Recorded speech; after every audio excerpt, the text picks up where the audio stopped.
I just got to show how the libertarian free market network is extensive and all pervasive. When I got to Fred's house today and I came in from my plane rides, I was handed a letter from somebody at Stanford who had seen a newspaper article on Polish economy, and he wanted me to have it as I spoke. I mean, that's terrific, you know. With a budget of $2, the libertarian movement is doing pretty well. The socialism is now, I think, intellectually and even as reputation in general is dead from the neck up. Socialism used to be defined, I would still define it, and if you want to define socialism, as the government ownership of the means of production, okay, or at least control of the means of production. Ownership in the sense of being able to dominate and use the means of production. Hope you can all hear me in this. And the interesting thing about the socialist system, since half the world is now socialist, in this sense, interesting thing about socialism is that as one after the other country went socialist, the socialists in the United States said, that's not socialism. That's not what I meant by it. I meant something much more humanistic and lovable. And so each socialism, each empirical record of socialism has been repudiated in turn. So that we have a very peculiar situation where the socialists in the Western world keep saying, that's not socialism. If you go down the record, okay, let's see what Cambodia did, for example, under Pol Pot, killing 1/3 of the population, et cetera, et cetera. That's not social. That's not what we meant by socialism. We meant by socialism something people sit around and read Plato. So they keep denying the responsibility for the consequences of their own position. So socialism, I don't think, has a very good reputation anymore. And certainly in the Eastern European countries, I'll get to that in a minute, doesn't have a very good reputation either. Probably a less good reputation than it does here. The article I was sent was from the Los Angeles Times for December 26th, which says rules bent to work Poland's crazy quilt economy. And it's a dateline from Warsaw, Los Angeles Times. It starts off by saying that the manager of a coal mine in Silesia won official praise and bonuses for the mine's impressive production. But that was before the authorities discovered he had ordered his workers to mix rock with the coal pulled out of the mine to boost production figures. And this sort of sums things up. In a socialist country, you don't have a real price system. I'll get to that a little later, too. You don't have a price system. There's no profit and loss test. And so almost inevitably, the socialist managers decide on quantitative figures. You produce, X million board feet of lumber, or of coal in this case. Well, okay, if the managers who are quite intelligent, they know that their brownie points, if they produce a lot of board feet of lumber or a lot of coal, they get promoted or get raises. If they produce less, they get demoted or maybe sometimes go to the rock pile. So they do their best. The economic incentive they have is to boost quantitative figures, even if half the people sort of break their leg in the attempt. In the case of coal, if you mix rock with coal, you obviously can get more coal per unit effort. So that's what they did. In the case of the Soviet Union, years ago, they measured by board feet. You produce, X million board feet of lumber. So they produced X million board feet, except they were very, very narrow pieces of lumber. Okay? So, if you don't have or they produce nails, but the nails buckle every time you try to hammer the nail. So you have a situation where if you go by quantitative figures, you always get messed up. Not in the sense of the Polish disease. And they go on to say, it's kind of cute, as one Westerner in Warsaw put it about Poland, about the crazy, quote, economic regulations. Everybody's ripping off everybody else, and since government agencies are the biggest and most tempting targets, they are being ripped off more than anyone else. Okay. And they had done this by by mineral quantitative coal production and all that, and so this is what happened. So this is just one indication, one small microcosm of what happens in socialist countries in general. The managers take over. Indeed, there's nobody else to take over. The managers, there's no price system, there's no rational economic allocation. And so the managers take over and run things on the basis of what the central planners, what rules the central planners lay down, whether it's board feet or tons of coal or whatever. One interesting thing is, and one of my least favorite economists, John Kenneth Galbraith, claims that in the United States, the managers have taken over. They're really running things. The stockholders don't matter. The managers are operating the corporations for their own purposes. Well, I think it's a lot of baloney, but the point is, there is an area of the economy, both in the United States and the rest of the world, where this happens. The managers have taken over, which somehow Galbraith never mentions, namely government. Government agencies, government bureaus, the post office, and all of Poland and all of Russia and everything else. This is the managerial revolution. Managers have taken over. They've messed everything up quite clearly. I remember, by the way, when I was growing up, there used to be radio debates and about socialism versus capitalism. And they usually have the socialists were usually Norman Thomas, who ran, seems like 20 times for president. Must have been less than that. Anyway, it seemed like it. Perennial Socialist Party candidate for president. And the capitalist was always some, well, I guess I shouldn't say dumb, but less than articulate congressman somewhere, right? Republican congressman. And this would be the opposition. And the socialists, and Norman Thomas, whoever, would say the following: look, we don't want to threaten anybody. All we want is a world run like the post office. Right? And government has to run the post office, right. Of course, the Republican congressman always say, of course, government has to run the post office. And then Norman Thomas, whoever, always win the debate. Now, of course, nobody would ever say that now. The post office is so messed up that no socialist would dare to say we want the world run like the post office. Because, of course, the post office is a situation where not only the prices keep going up all the time, which is true in general, prices always go up for reasons which I can't go into, but it's caused by government, believe me. Trust me on that. Prices always go up, but also the quality always goes down. At least in private enterprise, the quality of products usually goes up. Computers get better, and TV sets get better, and whatever. But the post office, of course, the quality is always going down. So the quality of service. I remember, I'm old enough to remember. One of the few advantages of being older is you can sort of remember what happened 40 years ago. I can remember quite clearly that they used to pick up the mail and deliver the mail twice a day in your apartment. Twice a day. Once at 9 a.m. and once at 1 p.m. Now, of course, that's all shot, and Saturday mail is next to go, of course. So there's a constant decline in service along with, and of course, the mail takes longer to get there. Friends of mine in Canada are tearing their hair out. The postal service is even worse than here. Also, of course, socialized postal service, where it literally takes 3 weeks to get a letter from here to Canada. Okay, so I'm not talking about out on the tundra, with the Eskimos. I'm talking about in the cities. All right, at any rate, that's another thing. Since I'm on Galbraith anyway, I'll tangentially admit it's a tangent. That's one of my favorite topics. Galbraith in the affluent society is always attacking advertising, the evils of advertising, how people get sucked into buying products because they see pretty girls using Diet Pepsi. and so they rush out to buy Diet Pepsi because they think they can win all these pretty girls, and then they keep drinking it. The real, I don't know anybody who buys Diet Pepsi for that reason, but anyway, let's set that aside. The really fraudulent advertising is government advertising. Politicians who claim they're going to cure this, that, and the other thing never do it.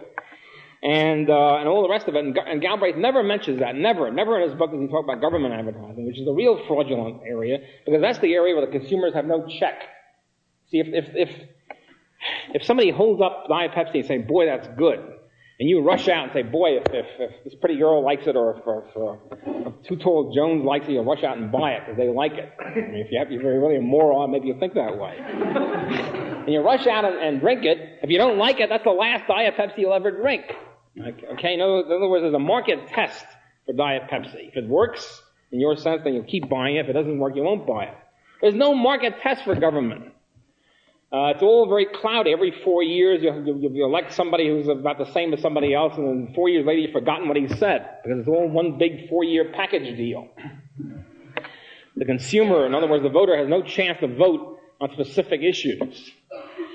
So there's the real fraud. There's the real advertising problem. And Galbraith never mentions it. Never, ever, ever. Not only Galbraith, but all the other Galbraithians. Okay, that's the end of my Galbraith lecture for tonight.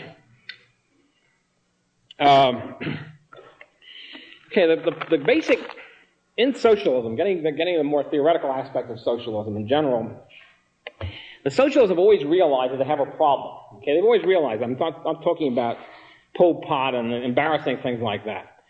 They've always realized for many years they have a basic economic problem. Namely, as it used to be summed up when I was growing up, who's going to take out the garbage?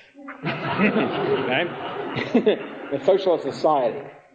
If everybody gets equal income, et cetera, everybody does what he wants to do, whatever it is, who's going to take out the garbage? Well, it's an interesting question.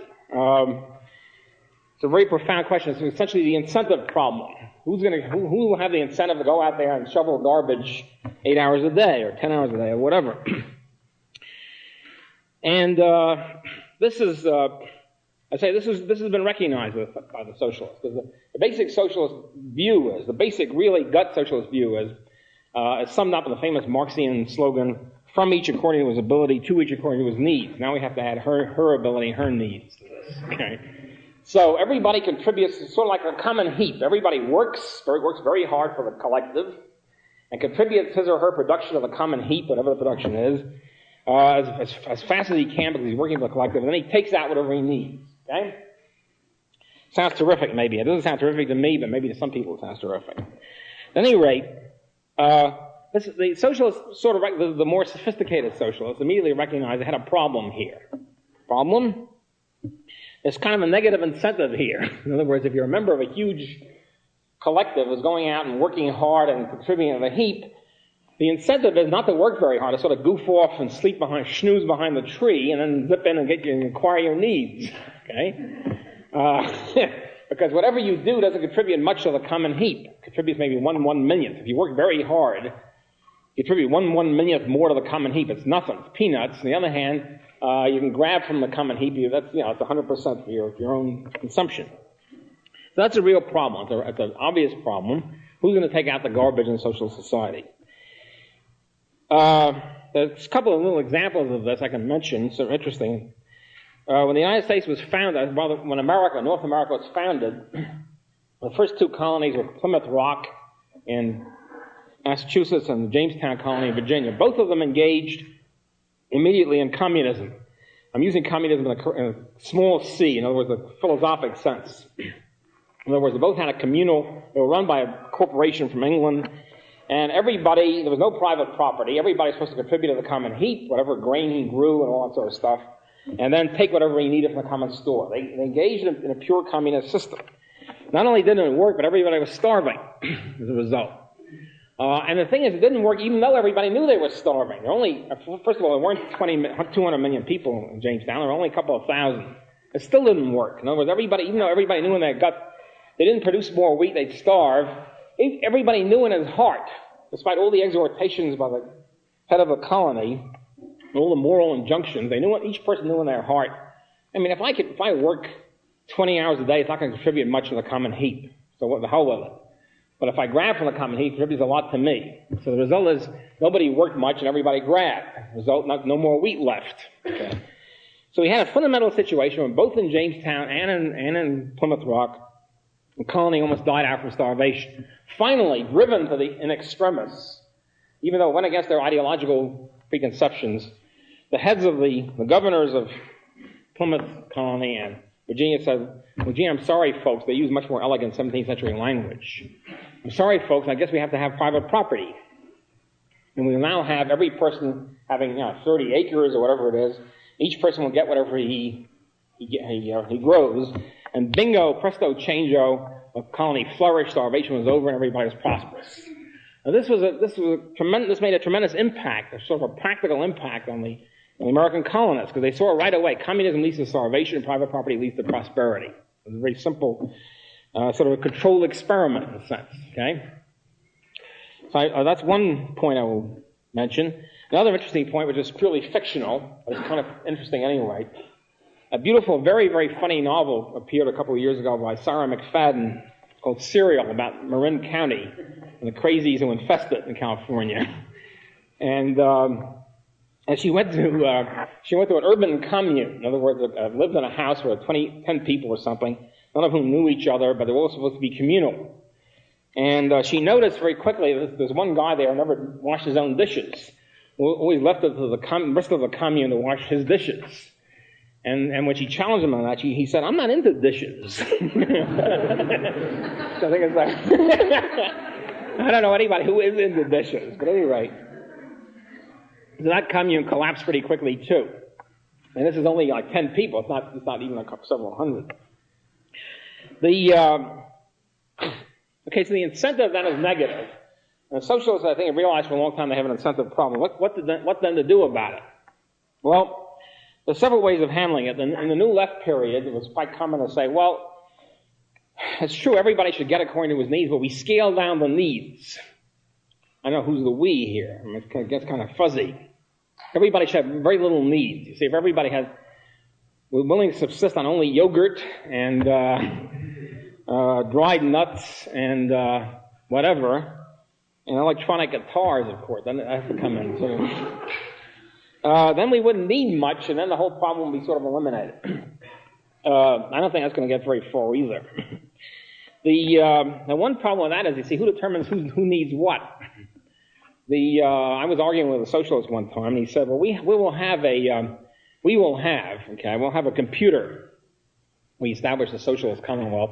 A computer will figure out, we'll plug in everybody's needs, and we assign the needs to everybody, and it's all very simple. You don't need any prices of private property. And I say, yeah, but I need a lot of things, baby. I need yachts, and I need I need 10,000 books, and big stereo sets. How about that? He said, well, of course, needs have to be reasonable. Then the question is, who defines the other person's reasonable needs? Obviously, some damn collective, it's some committee or whatever is going to define, you need such and such. Well, I think this guy he doesn't need to go, et cetera, et cetera. And you wind up with a totalitarian system. Okay. But even if you do that, so what about the supply problem? How do you get people to work hard if they know they themselves are not going to benefit much? It's all going to go to the collective. And so the basic socialist answer to that is quite, well, it's simple in theory. It's not so simple in practice. The basic socialist answer to that, the way we overcome the incentive problem is by transforming human nature. Create the new socialist man, capital N, capital S, capital M, or the new socialist woman. The new socialist man will be different. He or she won't be acquisitive, won't be worried about the fact that if he works 20 more hours, he'll get only one peanut. He will be happy and proud and honored to work for the collective, work his guts out for the collective. Right? And that's the sort of man we have to transform. This is, I think, the basic reason why Soviet Russia and China, etc., Cambodia, whatever, when they got in, they tried using every sort of coercive method, because obviously it has to be coerced. How else are you going to do it? To try to use all sorts of brainwashing, torture methods, to try to transform human nature fast. To try to shape everybody up to have this mold of a new altruist man who will then work hard for the collective. I remember, fortunately, of course, that didn't work. I remember I saw a fellow traveling movie about China about 10, 15 years ago, where there was a chilling series of interviews by the interviewer with supposed to be a typical Chinese family, and they said, well, what do you want your children to be when they grow up? And they said, we want them to work hard for the collective. And the question is, did they really mean it? Were they really brainwashed to that extent? Was the human spirit so deteriorated and smashed that they really thought this way? Were they really robots? Well, fortunately, my friend or acquaintance Gordon Tullock, who some of you may know as a distinguished economist, he started off in life as a Chinese expert. He was a China hand in the State Department, and was then prisoner of Chinese communists when they took over in 1949. Anyway, so I asked him, well, you're the China expert. Are the Chinese really, the 600 million Chinese, they really love the state? No, forget it. He says, in ancient Chinese tradition, they always tell the boss, somebody coming from Peking or Nanking, they always tell him what he wants to hear. On the local level, they think it's all baloney. Of course, it turns out he was right. In other words, it turns out after 20, 30 years of brainwashing, the free market is making a remarkable comeback in China. The guys who are responsible for so-called transformation of the new socialist man, now in jail or being locked up and being in prison or whatever. But see, this comes right in. If you're supposed to be working hard not to get, this is, in the socialist world, this is the so-called argument between material incentives and moral incentives. The new socialist man will not be interested in mere material income. He or she will work his guts out for moral incentives. What's the moral incentive mean? Well, it means like a medal, hero of Stahanovite labor, or hero of the Chinese Revolution. Okay. Well, fortunately, it didn't seem to work. And the moral incentives have always collapsed. This was a big debate in Cuba between Castro and Che Guevara. Che Guevara being in favor of moral incentives, and finally they had to send him off to Bolivia to get shot, and shifted over to material incentives. So it seems pretty clear then that the new socialist man hasn't worked. There is no new socialist man. There's just a bunch of people who are looking for material incentives and trying hard to get it. Friends of mine who were Russian experts who visited Russia recently said that nobody believes in this junk anymore. Nobody's a Marxist in Russia anymore. They don't believe in the government. They're all purely cynical. They're just caught in this bureaucratic thing, and they're trying to do the best they can within this, this maze, which I think links up to all the other information we were getting out of there.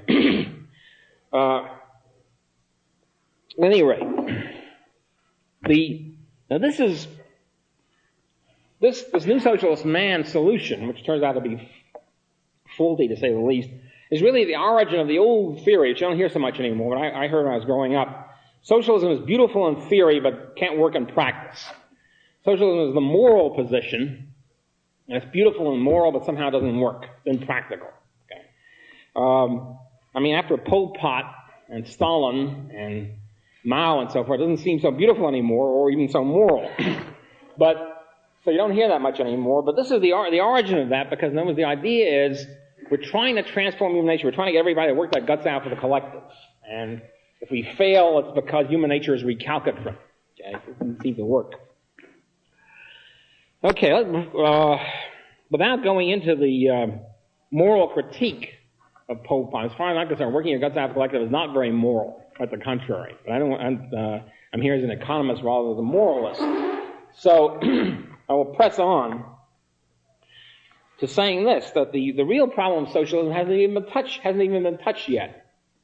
Because the real interesting thing here is, from an economic point of view, is that even if you transform socialism, even if you created a whole bunch of 200 million robots in Russia and 500 million, 800 million robots in China, and all that, and they're all out gung-ho to work for the collective, they didn't care, let their throats be cut as long as the sugar crop increased by 2%.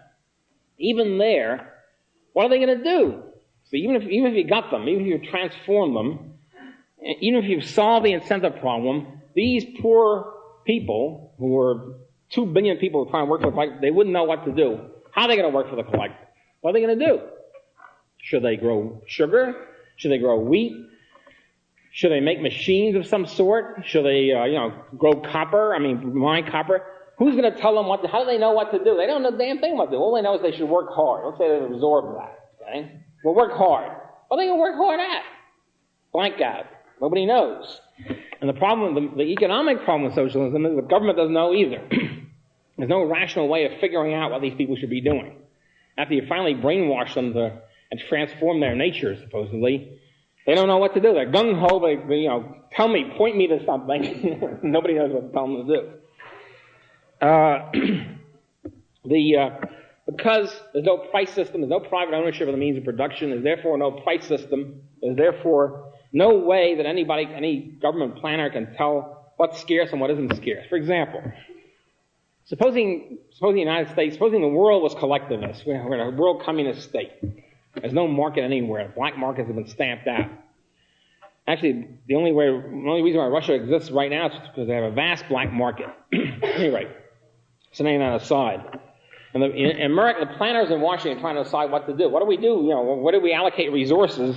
And somebody says, I think it'd be a great idea if we build a platinum and gold lined tunnel from New York to San Francisco. Why not? Okay? So what's the problem with that? Well, you might say it's too costly. What do you mean too costly? How do you know what the costs are? Nobody knows what the costs are. Nobody knows what the cost of platinum would be or gold or anything else. There'd be no way of comparing. I mean, let's assume it's technologically feasible to do it. There's no way of deciding whether that's better or whether you should build a couple of steel plants somewhere or strip mine something. Nobody knows anything because it's all a sea and a fog of pure chaos. This insight was first provided to the world by my mentor, Ludwig von Mises, in his article in 1920, and it set the socialists on their ear in Europe. And they had all sorts of very complex solutions on how to try to solve this problem. We'll create a kind of a market. We'll pretend it's a market. We'll tell everybody it's play market. This is what it really amounts to. This is the famous Longa solution. We order to the managers. We tell the socialist managers, go out there and pretend you own your corporation and play market, right? And then you'll have an exchange and all that sort of stuff. Obviously, playing market is sort of like playing Monopoly or something. It's really pointless, ridiculous. The market only exists if you're really committing your resources, if you're willing to sacrifice some resources to get something else. If I'm willing to shell out 25 cents for the New York Times, that's a market. If I'm willing to pay $10,000 for some machine, that's a market. Play money doesn't make it, because anybody can do that. I mean, I can be a whiz if I can invest $2 million in play money in the stock market. I don't care what happens. Okay, so this is... And the Longa solution, Longa and Lerner and these people were trying to come up with a so-called economic market argument for socialism, really stuck to consumer goods. They kept saying, well, there's no real problem. You produce a certain number of pieces of bubble gum. Then you have a stock of bubble gum. If you want to know what the price is, you raise the price. And if you find out there's too much bubble gum around, you lower the price. And if you find out there's too much that's going too fast, you raise the price. You sort of adjust the price on the basis of inventory. Okay? So that's, there's no problem. What are you bellyaching about? Well, this is fine provided you've already produced the bubble gum. In other words, on a consumer good level, you can do it. you can produce a certain amount of bubble gum, a certain amount of gear shifts and Wonder Bread and whatever, and then you can adjust the consumer price on the basis of whether the inventory is being cleared or not. But how do you know how much to produce in the first place? How do you know how much bubble gum to produce or Wonder Bread to produce to begin with? You don't know. That's the whole point. Because there's no producer's good market. There's no market for capital goods, for raw materials. Everything is chaos until you get to the consumer goods market. So this insight of Mises was never really answered by the socialists. The one point always struck me also, and I read the Longa and Lerner and these people, and trying to say that socialism can calculate. One point that struck me was if they're so... Longa kept saying, well, look, we can duplicate the market, we can make it in such a way, et cetera, et cetera. And this thing that struck me when I was reading it in college, well, if he's so anxious to duplicate the market, why not have the market to begin with? Forget about all the socialism junk. So, it seems simpler to do it that way, at the very, very best. At any rate, and so, supposing, for example, make it concrete, let's take allocation of labor under socialism. I've talked about allocation of consumer goods. Let's take labor, because we've talked about that already, working gung-ho for the state. Supposing I come around, and the committee, because some committee is going to allocate my labor, right? And there's a socialist planning committee. We're going to find out what my needs are and where I should best serve society or the collective of the state. I come to them and say, look, well, gee, fellas, I really love to shovel garbage for the glory of the collective. I mean, I'm really, there's nothing I won't do for the collective. But I really think that I can serve the collective better by banging the drums, by blowing the kazoo, which by acting, by imitating the collective president, whoever it is. Right? That's my area of expertise. That's my area in which I can serve the collective best. And so it's not that I don't want to shovel garbage. I love to shovel garbage, but I really think I'd serve... What criteria will these guys have to say that I'm wrong or right? In other words, how do they know whether I serve the collective best by putting on a performance, imitating the collective chairman and vice chairman, or by blowing the kazoo or whatever? There's no criterion. There's no real criterion to figure out anything here. And so whatever decision they make is going to be arbitrary. If they like me, they say, okay, Rothbard, go and blow the kazoo. If they don't like me, they'll send me on the garbage shoveling detail. Okay, so we get, in other words, to the point, since there's no rational criterion, there's no rational criterion of economic calculation, such as we have in the free market under a price system and a profit and loss test. The criterion is all arbitrary. All right, go out there and we don't like you and you're in trouble. Who are they going to send, for example, to Siberia? Or to, what's the equivalent of Siberia here? I don't want to irritate anybody. Montana? Anyway. Northern Alaska, okay? Who are we going to send to Alaska? We have to send somebody to Alaska. We want to have a pipeline. Who are we going to send? Who are you going to decide to go to build a pipeline in Alaska? Well, who are they going to send there? They're going to send, Comrade so-and-so. He's a troublemaker. He's been bellyaching about the collective recently. Let's toughen him up by sending him to northern Alaska. And so, in other words, when you get a system of centralized planning, you almost inevitably have a Siberian solution. I mean, in other words, Lenin and Stalin start shipping their opponents to Siberia, which is, a non-preferred residential area. Because, see, somebody's got to be sent to Siberia. Who are you going to send there? You'll send the guys you want to get rid of. Okay? In other words, all bets are off in a socialist system. It's all who you know, who you don't know, who hates you, who doesn't like you. All of life is politicized, which is really ultimate horror, as far as I'm concerned. All of life everything becomes a political decision. So, I got one example I remember about how labor is allocated under socialism. Cuba, I don't know if you remember, about slightly less than 20 years ago, Castro decided we have to produce 10 million tons of sugar in Cuba for some obscure reason. 10 million tons is it. He puts out a big 10 million tons campaign. But the world will collapse if there's less than 10 million tons. The world will be saved, or Cuba will be saved with 10 million. And so all American leftists rushed down to Cuba, the so-called Venceremos Brigade, to cut cane. And they were ardently in favor of the Cuban collective. They're going to cut cane. I knew a couple of these people, and they cut cane. What happened was since they didn't know a damn thing about cane cutting, obviously, they spent all their lives in New York City. It's not exactly a sugar growing area. They were chopping each other in the back with machetes. If anything, they were counterproductive. The less sugar was being grown for their efforts than more. Or you have in Maoist China, you have a Kill the Starlings month. Everybody's go out there and kill starlings this month. I mean, it's a monstrous system. I'd say that's the only way you can handle it. I mean, how do you allocate labor if you can't have a free wage system? In other words,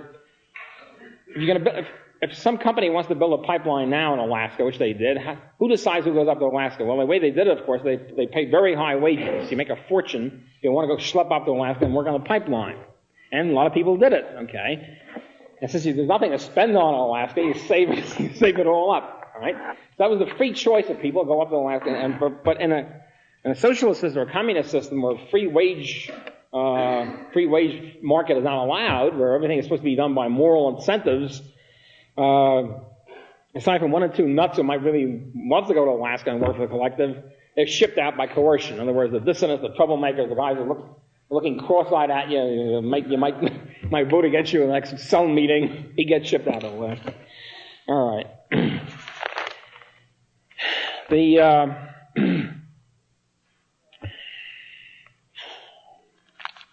The calculation problem begins in Russia.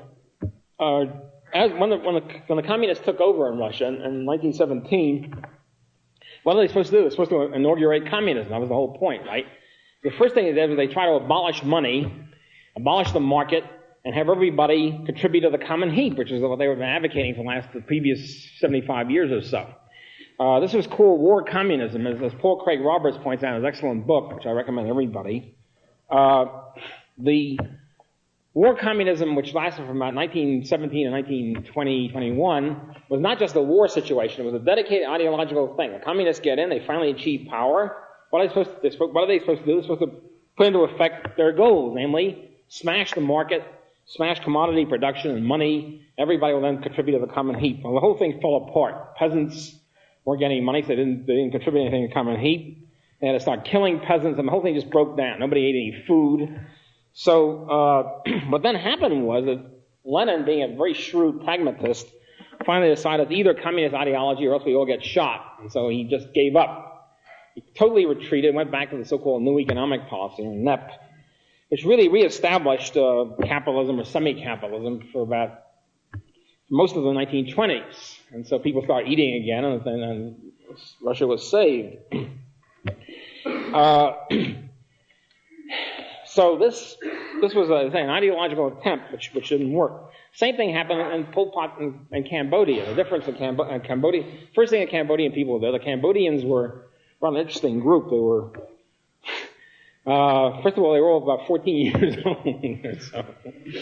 Second of all, they had just come out of the jungle after about 10, 15 years of fighting in the jungle, so they were sort of isolated from all other influences. And third of all, they all studied in France, which is always a bad thing to begin with. And they studied under French Marxist, Maoist, whatever, Marcusian, whatever they are there, Althusserians. And so they decided to crush, not only crush all money, they abolished money. Okay? Now you might think this is only, so what if money is abolished? After all, it's just materialism. Why should we be so concerned? Why are we pro-money? Free market economists have always been accused of being materialistic and being pro-money. I'm pro-money because most people, I don't have any. But the point about the money thing is there's a direct correlation between money and freedom. See, if you earn money, in other words, if you get $10,000 a year, let's say, from your employer or whoever, then you go out and you spend it on whatever you want, right? In other words, you can buy things, you can not buy things, you can save. You have your freedom to allocate your income. But if there's no money, it means you eat or you get whatever is handed out to you by the government authorities, by your cell group or committee or whatever it is. Okay, comrade, 3 bowls of rice and that's it. There's no way to get around this. You can't buy anything because money's been abolished. It's a diabolic thing. I mean, it's probably the worst single thing that can happen to anybody's freedom is for money to be abolished, because that's it. Because then you accept whatever you can get from the comrades, who are usually pretty short anyway. And if they don't like the cut of your jib, or if you look too intellectual to them, you get only half a grain of rice per day or whatever. Right? So again, you have a forced labor system coming in almost automatically in Cambodia. The difference between Cambodia and the regular Marxist-Leninist thing is the Cambodians had absorbed Rousseau somewhere along the way in France. So you get a weird combination of Lenin and Rousseau. But the idea is that cities are evil, to be stamped out immediately, right? So they crushed the city. Of course, everybody started starving very, very quickly. It's sort of like, how should we put it? Sort of like the American back to the land movement going completely berserk, right? It's as if the back to the land people suddenly appeared with arms and machine guns and bazookas and ordered everybody out of Denver and San Francisco and said, go farm somewhere. So, anyway, I mean, one thing you have to say about Marx, he did not love the land particularly. So it's one thing in his favor. At any rate,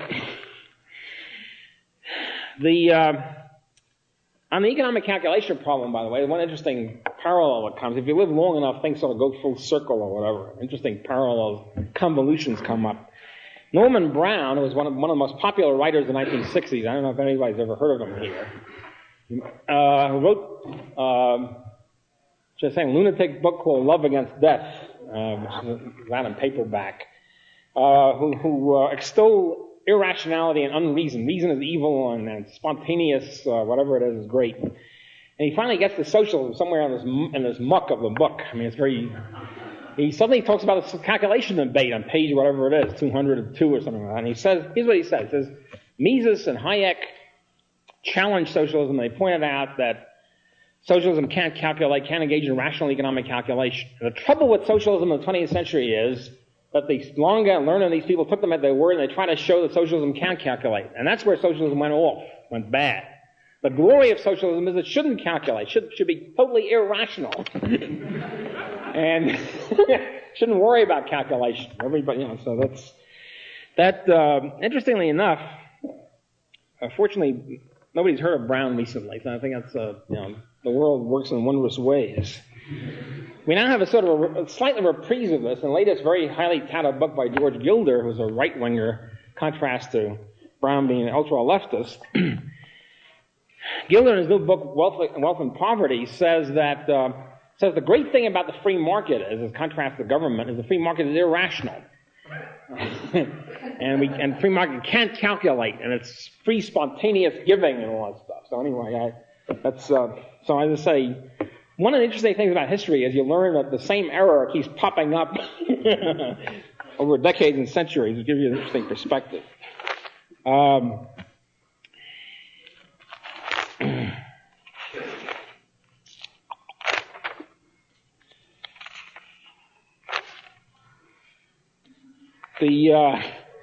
What's happened in the, I should wind up this thing by talking about what's happened, I think, interesting favorable thing in Eastern Europe. What I think is quite phenomenal about happening in Yugoslavia, I don't think the current Yugoslav system is any great shakes. If you look at what Yugoslavia is now compared to what it was in 1952, it's almost phenomenal. Tito, as we all know, broke with Stalin in 1948. That in itself is not that significant from an economic point of view, but in 1952, largely under the guidance, I think, of Milovan Gilas, who later broke with Tito and so forth, they suddenly came to the conclusion that central planning isn't working. There's something wrong with it, and they started moving very rapidly toward the market, which is really phenomenal.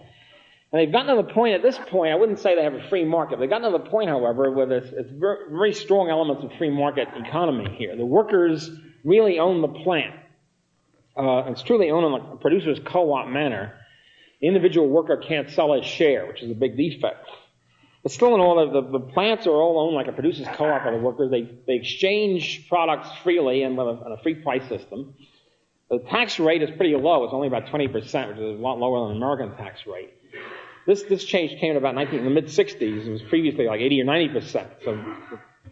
So we have a situation now where, and along with this, came a change of attitude among the Yugoslav communists. So that they started saying, well, you have things like this, especially, by the way, in Croatia and Slovenia, where the communist economists are almost free market oriented compared to the rest of Yugoslavia.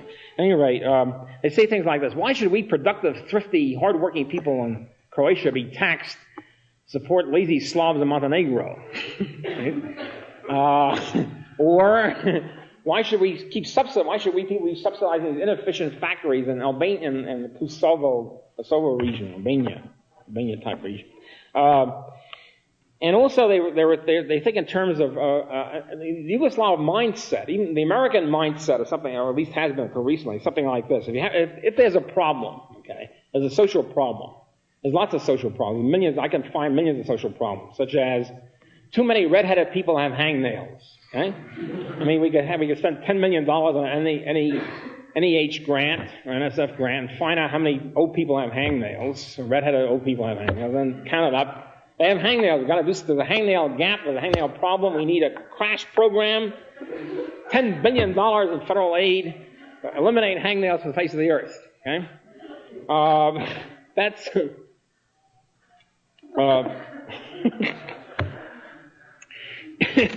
So that's the typical, has been the typical Western American mindset. If there's a problem, pass a law, get a federal grant. If a law creates new problems, such as if you have price control, you have shortages, what do you do then? Well, you create a Gestapo to root out the hoarded oil or whatever it is. In other words, you create new laws, new bureaucracies on top of it. The Yugoslav mindset got to be to the point like this. Well, if they ran into problems, they did and still do, what government intervention can we repeal? Where can we introduce the market to fix this up? This is the kind of mindset I'd like to see us develop. In other words, if we have any problem, okay, what do we repeal next?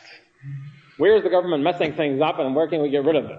See, that's the kind of mindset which I think we can, just that mindset we can learn from Yugoslavia. They haven't gone far enough, obviously, in Yugoslavia, but that mindset they've interestingly adopted. In the late 60s, they were talking about, early 70s, before Tito went a little bit off the rails, which I think he did, they started talking in these terms. They said, well, the workers own the plants, okay, but each individual worker can't own his share. In other words, isn't it unfortunate if a worker retires at the age of 65 or something? Why shouldn't he be able to keep voting? Why shouldn't he be able to pass his share on to his children? And they started talking in terms of a stock market. And if we ever get a stock market installed, we can say that the millennium has arrived, free market millennium. They started talking in terms of a stock market, which of course would send any true Marxist spinning in his grave or cutting his throat. And they said, well, we know that the old-fashioned Marxists won't like this, the idea of a stock market. Let's call it socialist people's capitalism. So that's the kind of creative thinking I think I find of interest in the. At any rate, there's one joke, by the way, among economists. I don't know if it's still true, but the joke used to be going around that in any international economic meeting, the Eastern economists, means the communist country economists, would talk about the glories of the free market, and the Western economists talk about the glories of planning. Maybe this is changed at this point. At any rate,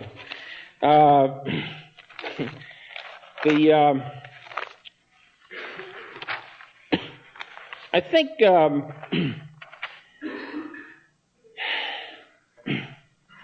think one of the things we need in the economics profession, the Mises-Hayek side of the economic calculation debate is still not very well known for some obscure reason, even among free market economists, even among people who are opposed to socialism.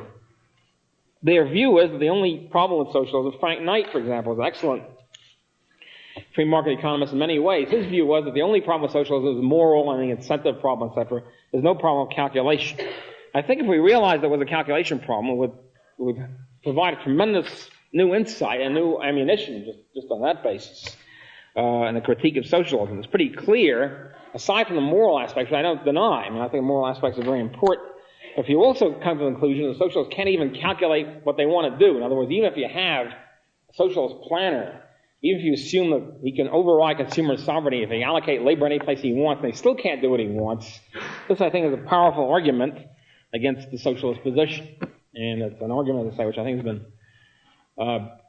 borne out in practice in all the socialist countries that we know about. And it was all those from early Virginia and Plymouth Rock communism to Pol Pot.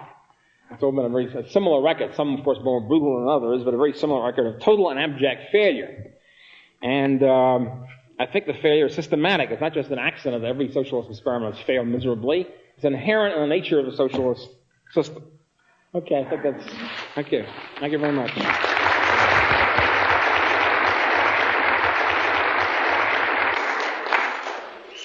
Professor Rothbard, be glad to answer any questions. I think I'll start out with Professor Boulding. You got a question?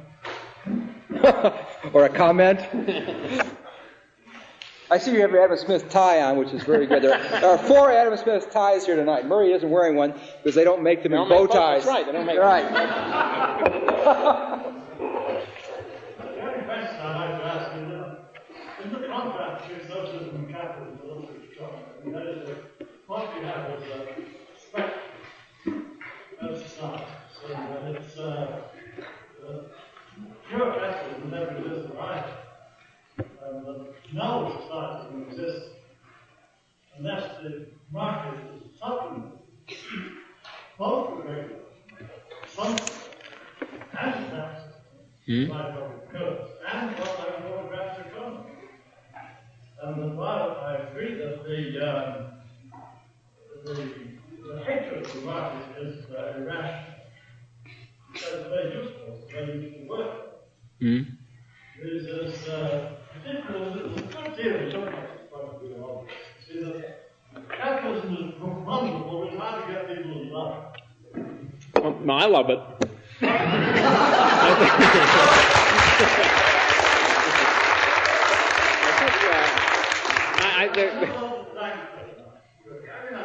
Yeah. There is the problem that the social matrix, the market system, which permits it to function without its own pathology. So the market has pathology, just like everything else does. Everything is to go wrong. Well, the Great Depression is a great example. No, I don't think so. I think the Great Depression was caused by government, a Federal Reserve intervention and Hoover's intervention. I can't get off on that because that's another topic. I'm happy to lecture on that some other time, but that's the, I don't think, The internal dynamic of any system exhibits extreme cases. That is, the market system particularly, and the kind of banking government system.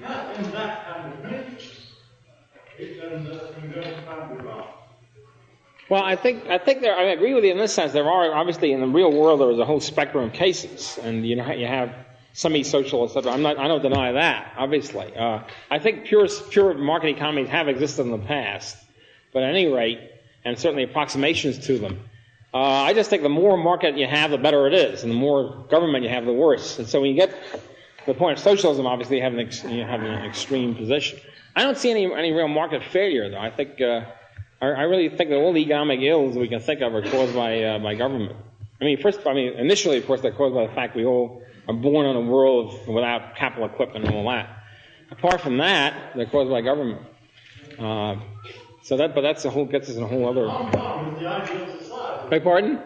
Hong Kong is the ideal society. Yeah. Because it doesn't have an English government. Yeah.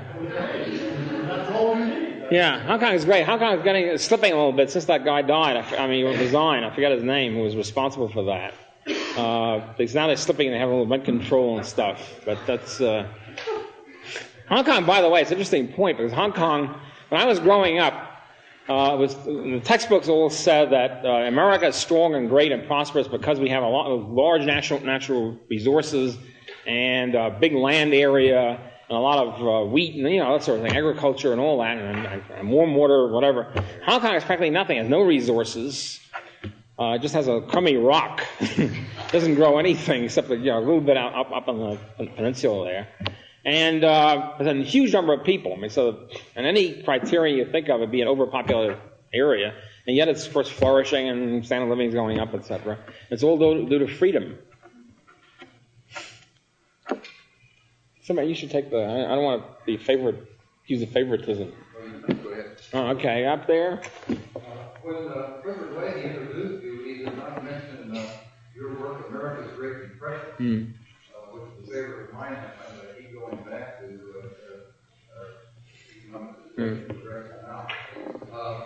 Do you see any new factors or new ground that we should be thinking about today, or that might change the situation in 1928?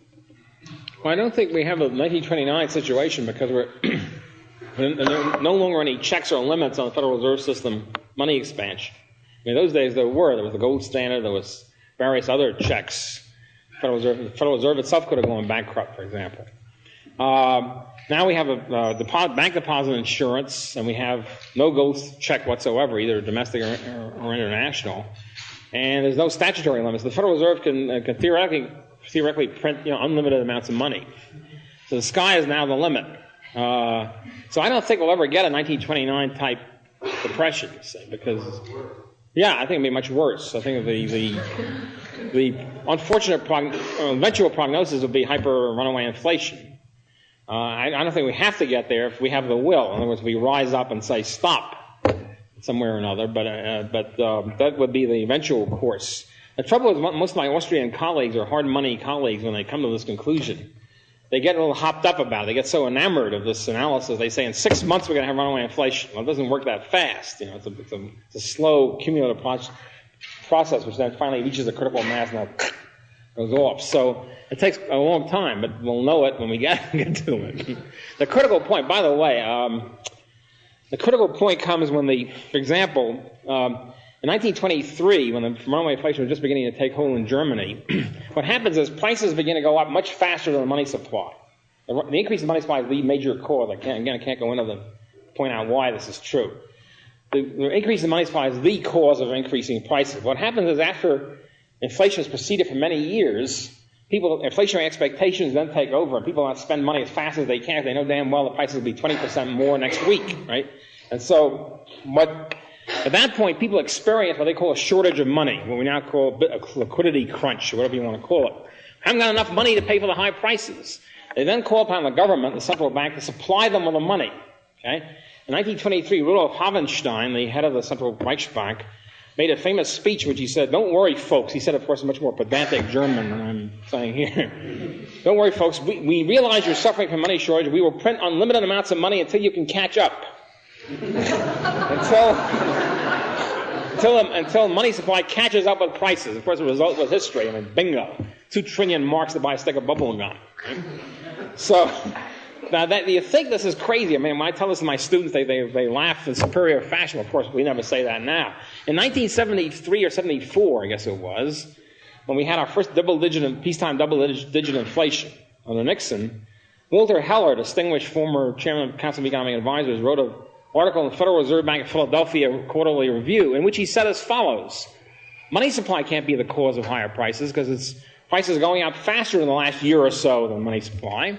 Therefore, as a matter of fact, the Federal Reserve has a responsibility to keep pumping more money until real cash balances catch up to the status quo, which means, just saying in more sophisticated economic jargon, what Havenstein said before. Now, if Heller had been running the economy, we might have the hyperinflation right now. Fortunately, he wasn't. Fortunately, he was a harmless professor at the University of Minnesota. But I mean, it can get that close, you see, when people start thinking in that kind of terms. Yeah. You started out by telling how the post office has gone down and down and down, deteriorating quality. I think it'd be interesting to find out what made the post office work so well in the first place. It must have been doing it went down so far. But that's kind of facetious. But you said that you think the more capitalism the better, which you can't literally mean, because if you meant that, that would mean no government at all. That's right.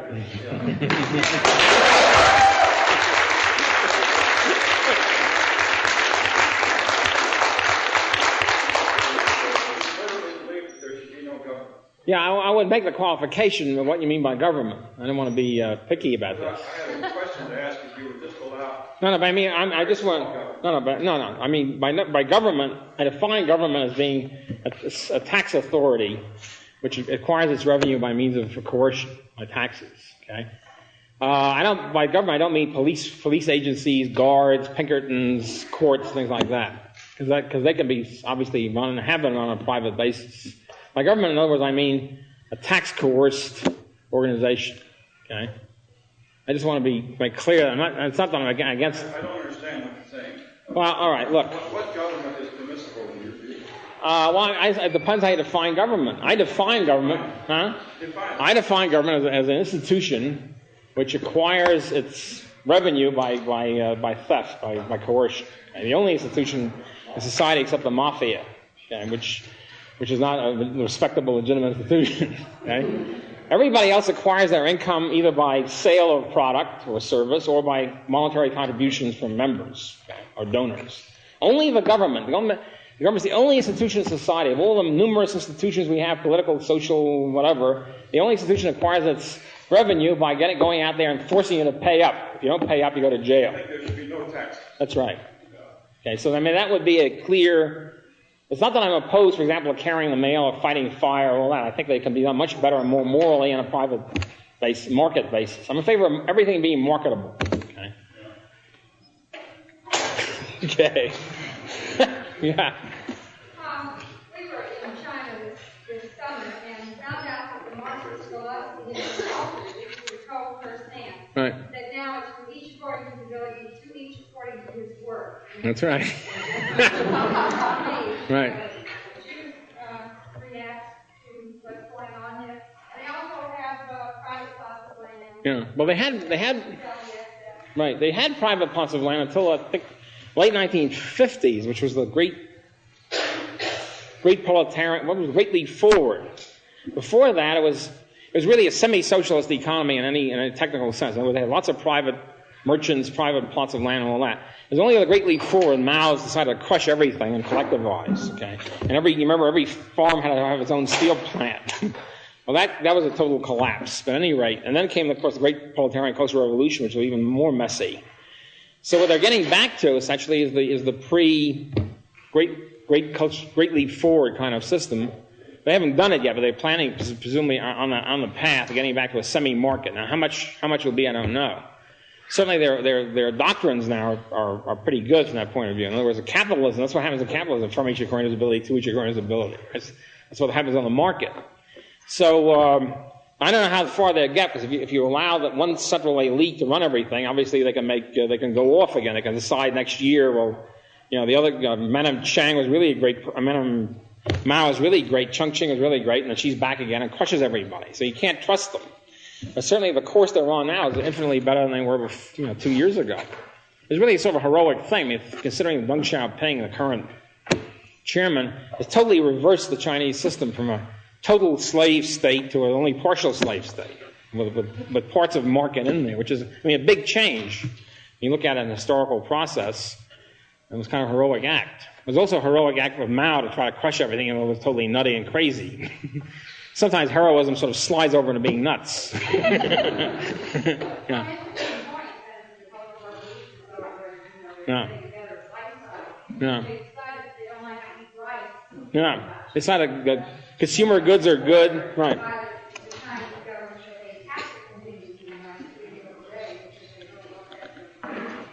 They decided that consumer goods are good. In fact, matter of fact, they wrote an article a couple of years ago after Deng Xiaoping came in that what we really like to have is this sort of society, and they spell it out. It sounds like New York in 1970 or something like that. So in other words, they really changed their philosophic orientation tremendously, and obviously the social pattern hasn't changed that much, but the direction, of course, is much better. I don't know if Shirley MacLaine will go out there and love them again like she loved the Mao people.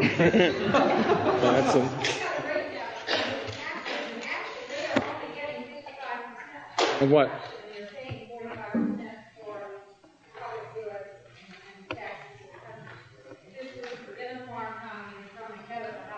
Yeah. Well, a lot of I don't know. A lot of the in most of these communist countries, there's this enormous black market. You have to realize statistics are shaky because I understand in Russia, for example, would not really operate without a black market. What happens is the managers have to fill their quotas. My God, I haven't filled my quota. I've got 60 days to go. I'm way behind. A heroic entrepreneur pops up. Tovarish, you want to fulfill your quota? I got 30 good men here who will work 50 hours a week, fulfill your quota. All you have to do is to pay me 100,000 rubles out of the till. Thank God, or thanks Brezhnev or whatever. He takes the 100,000 out, he pays them, and that's it. It's all under the table. It's all very illegal, but it's done all the time. It's called blat. Blat, I can't pronounce Russian, but and so the whole system is rife with black market, and that's the only way they can really accomplish anything, I can say. But in Yugoslavia too, by the way, the philosophic, when they started shifting the economic picture, they started saying philosophically the individual is more important than the collective. They say things like that, which is total heresy from the communist point of view. So that's very interesting. I think it's an inspiring development. One of the problems I find with conservatives in general is that when a country goes communist, they figure that's it. The iron door is closed and they're ruined forevermore, and we may as well nuke them because it's all hopeless. It's not true, because since socialism falls apart and doesn't work, and since it goes against the human spirit, I'm not very optimistic that freedom will pop up, and I think it has in these countries. The direction starts changing rapidly again. Yeah. How when does this come to the Polish disease? Well, the Polish disease is a general term for socialist planning, failure of socialist planning, and failure to allocate labor. Right? What are they going to do with the workers? See, the Polish disease is a general problem. What do you do with unions of government employees? If you have a union in a private company, if the union demands a 20% wage increase, the private company says, well, gee, we can't do that because they'll bankrupt us. You can only get 10%. They agree on 12 or something. Right? But in a government situation where the taxpayer pays, how do you know how much to pay a co-worker or whatever? There's really no criterion. And so, how do you know how much to pay the Polish miners or whoever? So, how do you know how much to pay some clerk in the civil service in Washington? There's no real, and certainly in a socialist country, there's no market guide. It's all arbitrary. So in a sense, they have an insoluble problem in Russia. There's no way to combat unionism in a socialist country. Interestingly enough, even though it's supposed to be the communism is supposed to be the vanguard of the working class, the government's supposed to be handling everything and paying out money and getting production. How do you deal with a union? What's there to bargain about? It's all thin air, hot air. There's no profit. There's no loss. You can't say, well, people lose money. Nobody loses money. It's all very vague and What exactly is going on there? Well, I don't know. It's a big mess. I'm not really an expert on the Polish economy per se. What I meant by the Polish disease is sort of a general problem of socialism. So I really have to defer to somebody else on that. Yeah. What do you do about public goods such as national defense where everybody benefits I don't want to get into the entire national defense problem now, because you can imagine it's fairly complex. But I don't think there are such things as public goods, ever. First place, supposing I'm a pacifist. I know some of my best friends are pacifists.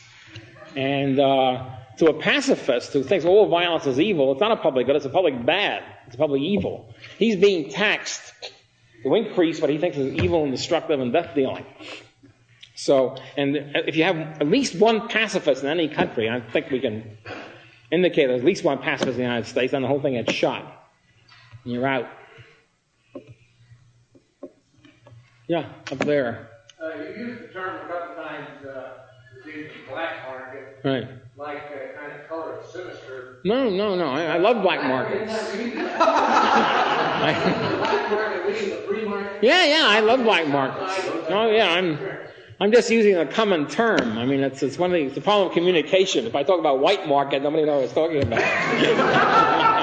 No, I think black markets are great. The black markets are the market popping up under terrible, oppressive conditions. The market pops up again, valiantly. No, I think it's great. Yeah. What do you think about what was called a few years ago the energy crisis? Jimmy Carter called the world war. What do you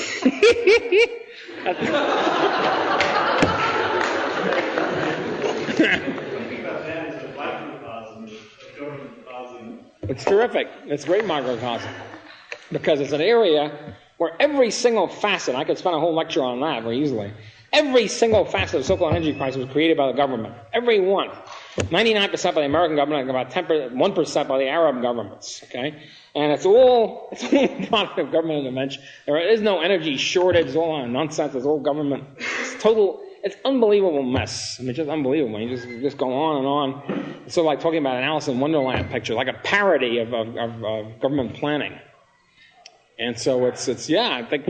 And by the way, the phrase "the moral equivalent of war" is pure evil. Next time you hear a politician say it, head for the bunker, because when they talk about moral equivalent of war, they mean exactly what they say. They mean totalitarian, high taxes, regulations, and all that sort of stuff. They mean things like, for example, just by the way, the energy crisis. I may as well get this off my chest because not too many people have really bellyached about this. They talk about price control on oil and natural gas. One of the things which really sends me up the wall, because I'm a great fan of, I hate heat, okay? I'm a great fan of cool weather. One of the things that sent me up the wall is Jimmy Carter's total smashing of air conditioning in this country. When he said air conditioning may not go below 78 degrees, which is of course nothing. It's like, it's you may as well not have it at all. And I think he was successful in that. I think he really, when I crossed the country last summer, even in Nevada, even the casinos in Nevada were hot. I mean, it's going pretty far.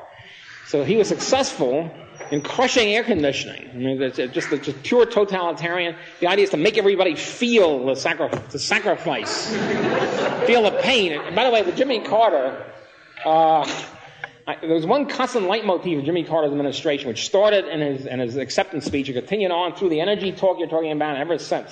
It's one of my favorite topics. The theme, the leitmotif was, by the way, it's philosophically incorrect, to say the least, to put it very kindly. I feel your pain. Remember that? He said that. I love each and every one of you, and I feel your pain. He said that in his acceptance speech. When he said that, I was ready to punch this TV screen in, right? Obviously, he doesn't feel my pain. What is he talking about? And he kept saying, said that in the energy speech and all over. And what he, of course, really meant was, since he obviously got his jollies by us feeling pain, is to inflict pain on us so we can feel it, so he can feel it. Anyway, that was, I'm glad I got that off my chest. Yeah, that's there. I understand you said you were anti-government because it corrupts blacks, it's running into coercion through the form of taxes. Right. But you also stated you were still in favor of the government services that it provides, such as police and fire. Nobody's going to pay the policeman wages to write the ticket for speeding. How do you reconcile this? No, hold it. Look. San Francisco has a private police department, or the section, which works very well. It's paid by private people in the neighborhood, right? They pay for the route. So somebody patrols your neighborhood.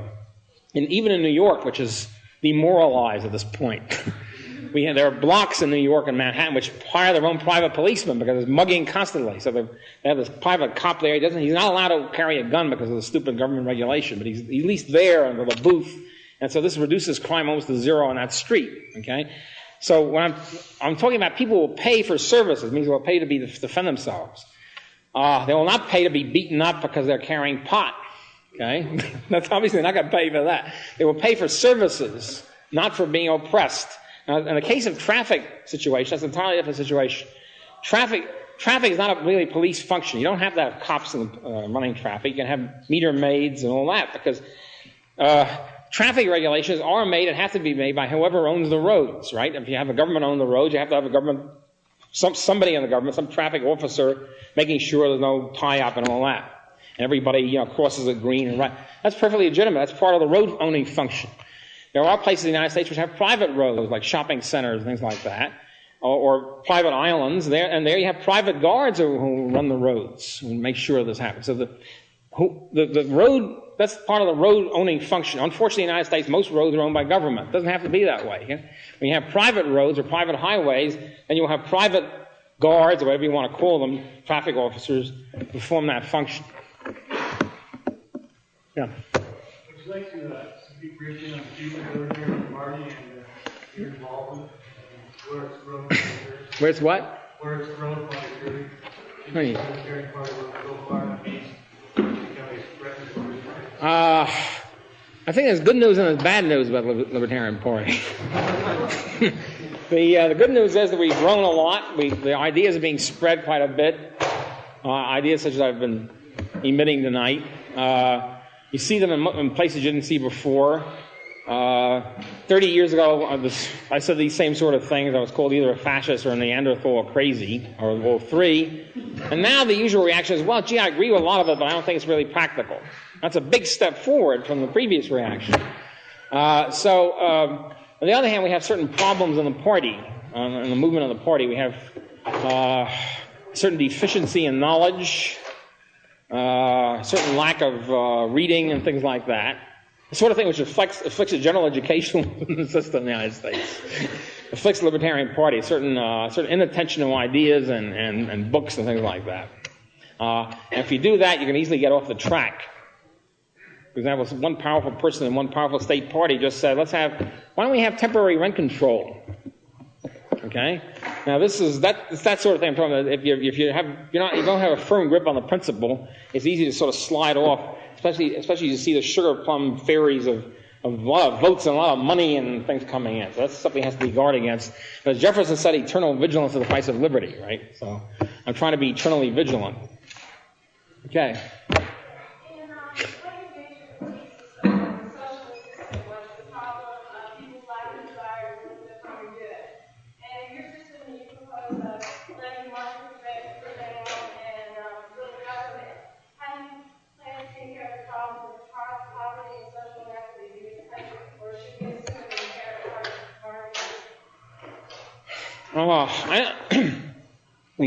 I thought I said the major problem was not they were not willing to work for the common good. I don't think they were. But even if they were, it wouldn't solve the socialist problem. There's no way of calculating, no way of telling them what to do. When you're talking about helping the poor or solving minor or marginal problem, that's something else. I'm talking now about the general social institution, economic system, where you don't know what to do, but you're told, go out and work for the collective. How do you know how to work for the collective? What are you supposed to do about it, right? You're supposed to spend all the time helping the blind. You're supposed to produce steel. And what are you supposed to do, see? And if the market doesn't tell you what to do, so to speak, then some committee, some arbitrary totalitarian committee is going to tell you what to do, and they don't know what to do either. That's essentially what I said. And as far as things like special problems in the market solves them much more readily than any kind of government. First place, the market creates a much more productive system. Standard of living goes way up. If you have a generally affluent society, as we basically have in the United States today, it's much easier to solve problems of poverty or handicap or something than if you're back in 1500 and everybody's starving. If everybody's starving, there's not much surplus left over to help blind people or anything else. So the more affluent society is, the much more likely you'll have to have these problems solved. Also, private groups are much better at this than government, to say the least. Government welfare is set up on the basis, first of all, government has unlimited funds. I mean, they get funds from the taxpayer, okay? So the government social workers' position is they essentially want to maximize their own income and power. And so they go out there, they want to find clients, so go and keep them there so they keep their income and power up. And so you have a situation where welfare people are sort of sucked into the system and kept there in order to give power and income to the social workers, or the anti-poverty workers, whatever you want to call them. Whereas the private charity system tries to get these people to help themselves as quickly as possible, get them on their feet and out of this thing as quickly as possible, which was the pre-1933 system, basically. I have a rather philosophical question. I've lived 17 years in a communist country, so I must completely agree that 99% of people hate the system. Now, after that, I came to England. I lived there for 10 years. I've been here for 4 years now. And I was absolutely terrified how much support I found for socialism in England and even here. Now, the question is, why is it that people are attracted to the doctrine? Are they very stupid or?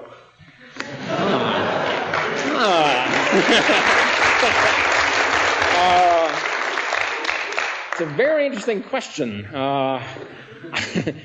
Well, Lysander Spooner said there are several classes of people who support the state.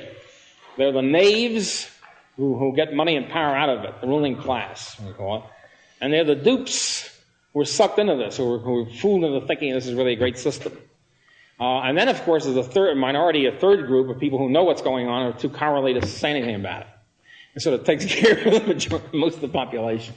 Now, specifically, I'm not sure what motivates them. Who knows what motivates other people? It's a very chancy kind of analysis. But I think some of it is error, and others of it is deliberate. I can't imagine. For example, let me just give an instance. Go back to John Kenneth Galbraith. John Kenneth Galbraith has made a literal fortune, millions of dollars, made a career and a fortune out of denouncing affluence. Okay? The guy has got, it's true. The guy's got mansions in 3 or 4 countries. He skis at Gstaad, for 3 months every year. He's done it out of attacking affluence. Now, I can't believe this is only honest error. I just can't believe it. Okay. So you have, in other words, a conscious ruling class who's raking in the shekels. One of the things, I'm trying to write a book on the progressive period, which is the origins of statism in this country, basically 1900 to 1920. I mean, one of the interesting things about this period, one of the origins, you sort of see the thing happening in embryo, all these evil things starting at that point. And one of the interesting things is the science of public relations hadn't really been invented yet.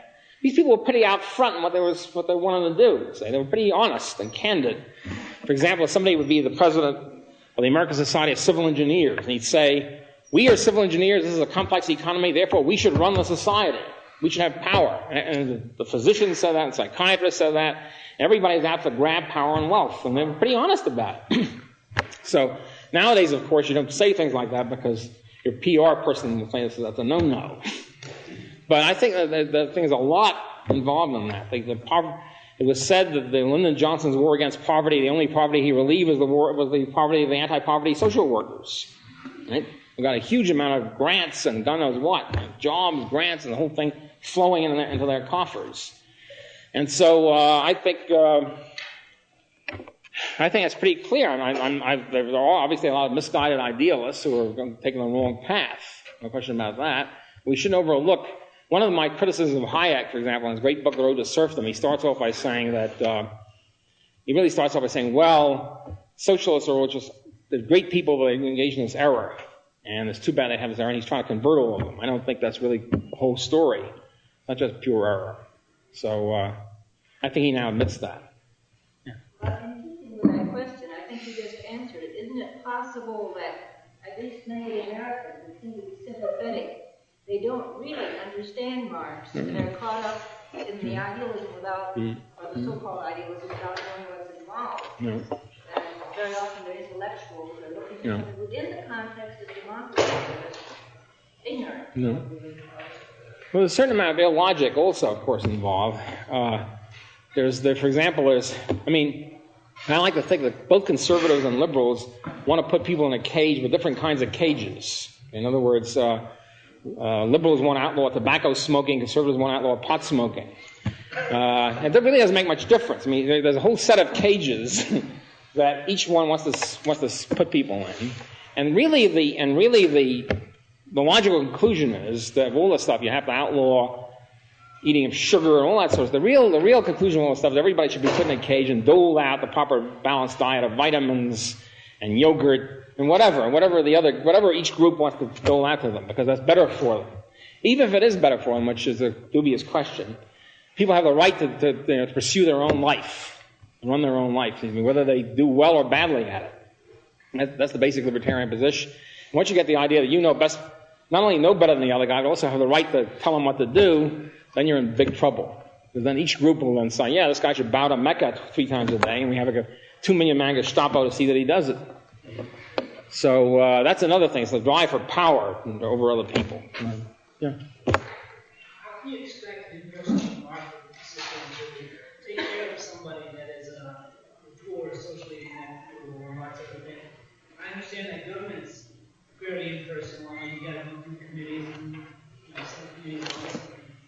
But at least there's the direct aim, the direct drive toward alleviating that problem. How can you expect an impersonal market system to take care of that? Well, the market is not really impersonal.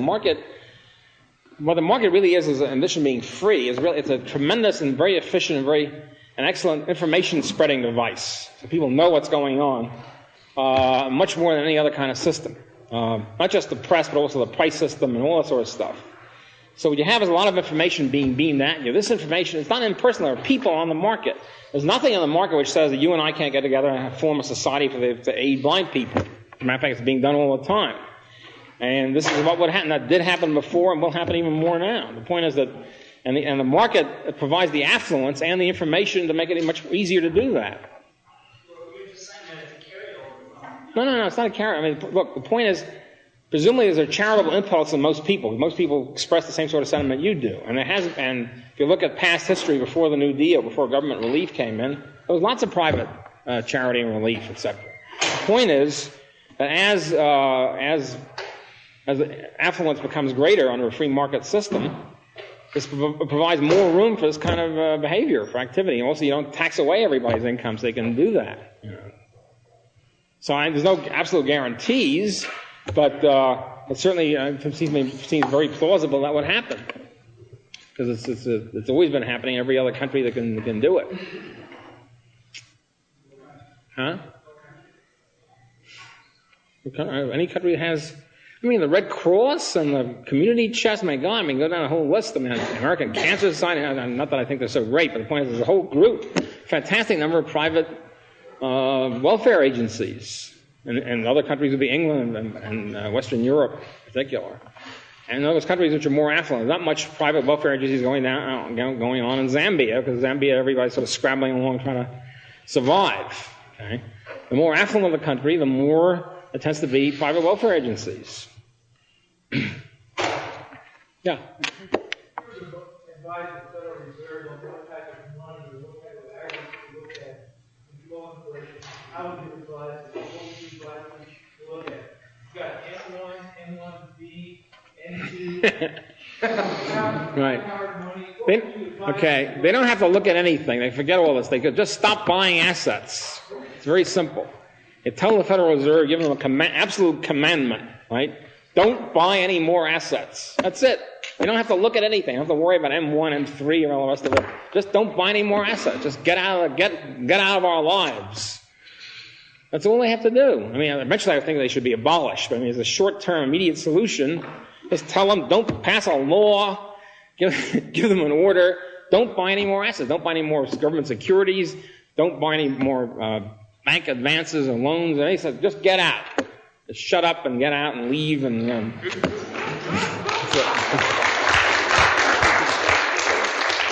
thought you were a little bit unfair to George Gilder, who caused me to burn my hand staple button. I wonder if you would give your critique of supply-side economics. Oh, wow.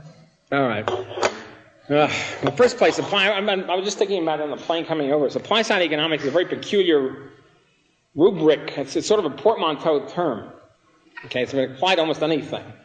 In the very broad sense, supply-side economics being concerned with increasing production, okay, or concerned with the supply side of the economy, with with production rather than demand or money or fiscal policy.